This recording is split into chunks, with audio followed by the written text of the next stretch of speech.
You're watching Capitol View, Sunday morning talk focused on the political scene in Arkansas. Welcome back to the program. Joining me now, Cody Hiland. He is the chairman of the Arkansas GOP, Republican Party of Arkansas. Good to see you, sir. That's good. Thank you for being here. Thanks for having me. Your new grandfather. I am. Congratulations.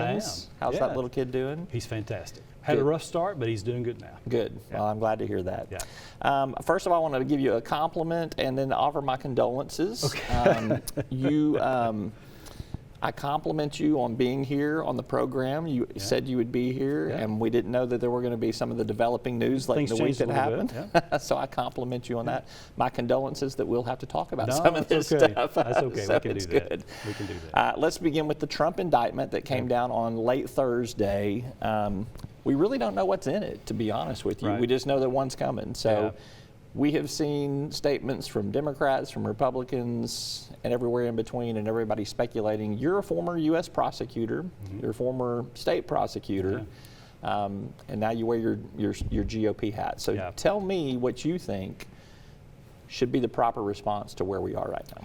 Okay. Well, Roby, prosecutors have an incredible responsibility in our system.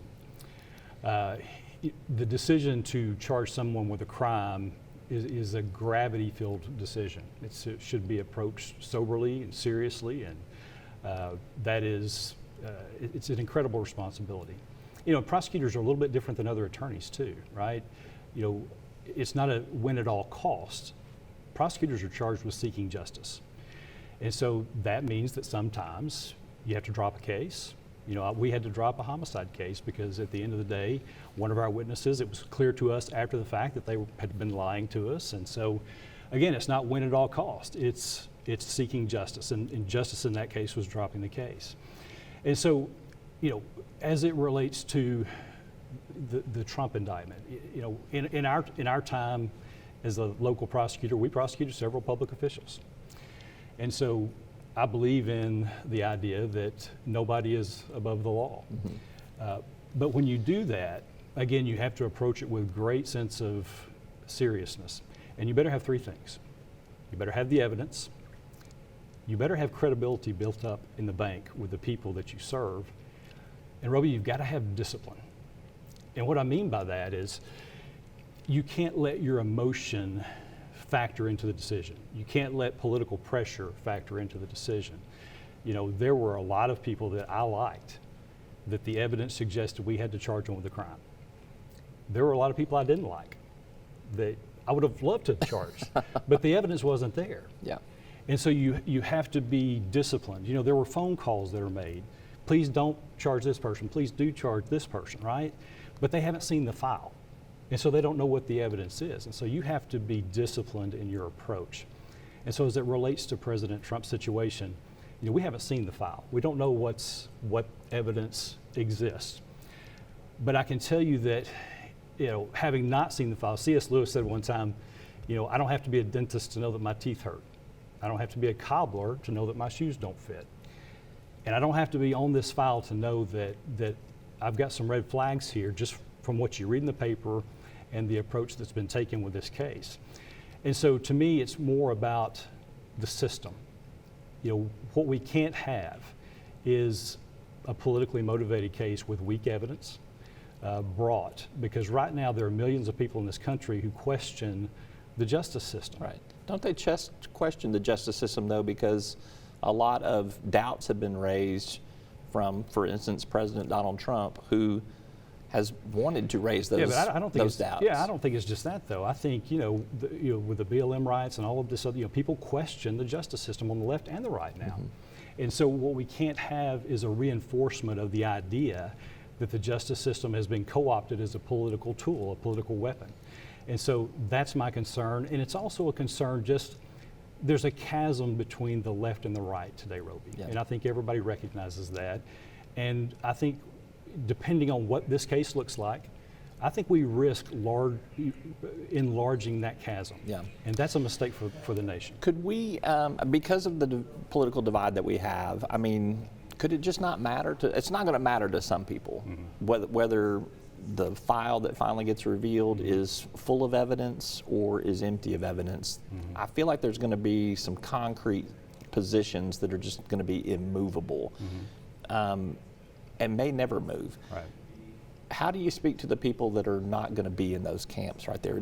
Will you look at this case when the evidence becomes public and say, you know what, here's the proper way for us as a political party to handle this situation? Yeah, look, I think too much speculation on that is too early right now. I'm more concerned about a bigger thing than politics, and that is the system of justice and people's faith in that. You know, prosecutors hold an office of public trust, and we have to earn that trust. And so we don't ever want people to think, you know, there are people who disagree with decisions that I've made. I don't think they ever question my motivation. If people ever start questioning your motivation and what's driving you, and whether there's integrity associated with that, that's when we get into a real problem. So I think right now, the biggest thing is we don't know what's in it, so let's see what's in it, and then you go from there. All right. Let's turn our attention to some things happening at the state capitol. I have, later in the show, I have Senator Ben Gilmore on talking. He'll talk a little bit more at length about the sentencing reform package that the governor has proposed. As a former prosecutor, again, I ask you, with what you see out there, do you think this is the best plan that we could put forward at this time to solve some of the problems that we have with criminal justice? I think it's an incredible first step. I do. I think that historically, the legislation that has moved through the Capitol has been more criminal-centric, defendant-centric. This, I think, is more community-centric. It focuses on taking off the repeat, and it's important to say this, the violent offender and the repeat offender. It's not just repeat violent offenders, it's the repeat offender. The folks who are the bane of existence to law enforcement. And, you know, I look at criminal justice, there are multiple legs to the stool. You know, and we have focused on the rehabilitation angle. Juvenile has got to be addressed as well over the years, and it should be. Mental health, those kind of things. But one thing that we haven't addressed in a long, long time, Roby, is the repeat and violent offender leg of that stool. This does that. This does that. Yeah. Now look, there are things that I would love to see even tighter, but you have to govern too, right? And so there's, you know, I liken it to a house where the roof is leaking, and the roof has been leaking for a while, and it's finally kind of caved in on us. We have 18 to 2,000 state prisoners backed up in our county jails. Yeah. It's unsustainable. And so we've got to create capacity. If you're going to tighten like this bill does, you have to have capacity at the end of the day to be able to accomplish There'll that. be a little bit of a delta there. We'll see how that gets addressed. I got about a minute left here. I want to ask you this question. Governor Sarah Sanders she's gotten her LEARNS package. She's going to get her sentencing reform package. She's going to get her tax cuts there. Those are the three biggies for this session. When you go back to the grassroots GOP and you're recruiting candidates and talking about this is what we did this session, you'll talk about those three things. Will you also be talking about bathroom bills and affirmative action and librarians and book bans and some of these more controversial culture things? Does it help you recruit candidates to do that? Well, sure. Look, these folks we have 82 House members, we have 29 Senate members, we have all of the constitutional offices and the entire congressional delegation. And, you know, they campaigned on culture issues.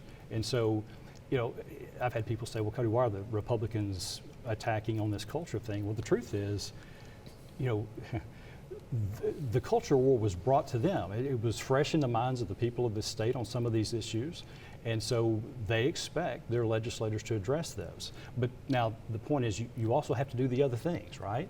And I think that's what those big three ticket items, I think they've done a good job with that. But I think that expecting them not to address the culture issues, you know, they were elected to deal with those as well. Gotcha. All right, Cody Hiland, he is the chairman of the Republican Party of Arkansas. Thank you for being here. Yep. All right, we'll have you back. Maybe we'll bring Grant to Neal on next time. That'll work. That'll All work. right, thanks. Bye. We're back with more right after this.